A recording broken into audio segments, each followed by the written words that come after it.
A brilliant blue sky seems to shimmer with the warmth of a late summer's day in the countryside near Paris.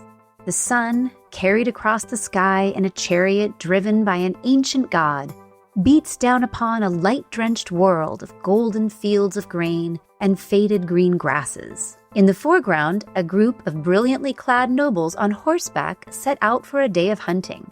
In the middle ground, peasants swim in the cool waters of a river, while others bend to the task of harvesting grain into sheaves. Above them all looms the gleaming Château d'Étampes, the spires of this castle's famous clover-shaped tower reaching to the heavens above. This scene represents the month of August and is one of 12 richly illuminated calendar pages created for the Très Heures, or the very rich hours, made around 1412 to 1416 for Jean de Valois, the Duke of Berry.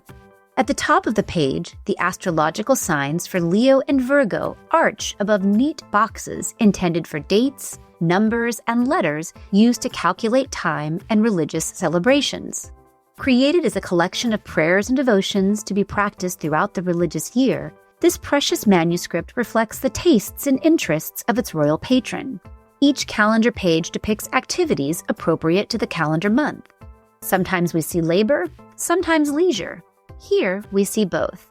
The figures on horseback in the foreground wear costly garments in rich colors, their hands covered in leather gloves. The women are shown with their heads modestly covered in white cloth, while both men wear fashionable hats.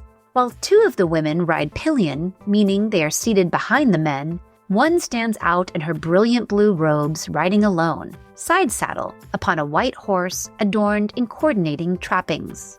This woman, draped in costly gold ornaments, is of obvious importance. She is perhaps Marie of Berry, the Duke's daughter, married to Jean of Bourbon in 1400. These nobles hold birds of prey and appear to set out for a hunt, a favorite pastime of the ruling class. They are led forth by a man on foot, carrying a long stick. This man's job was to scare prey from trees and bushes.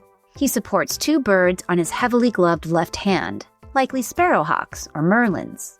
The festive party is accompanied by two hunting dogs, one barking and prancing in anticipation. In the distance, and rendered on a much smaller scale, we see nude peasants swimming while others bend to their tasks of reaping the harvest.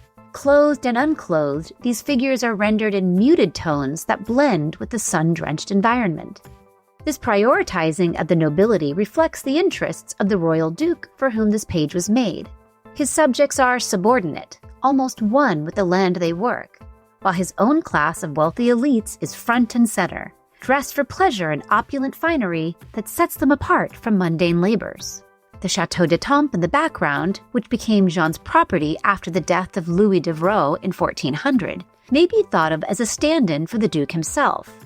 Its massive bulk and heaven-reaching spires served as a reminder to all who passed beneath its shadow of the Duke's dominance over his realm. While the Très Heures was left incomplete upon the untimely death of its makers and patron, it is one of the most exquisite manuscripts to survive from the late Middle Ages, offering a precious glimpse of a world long gone.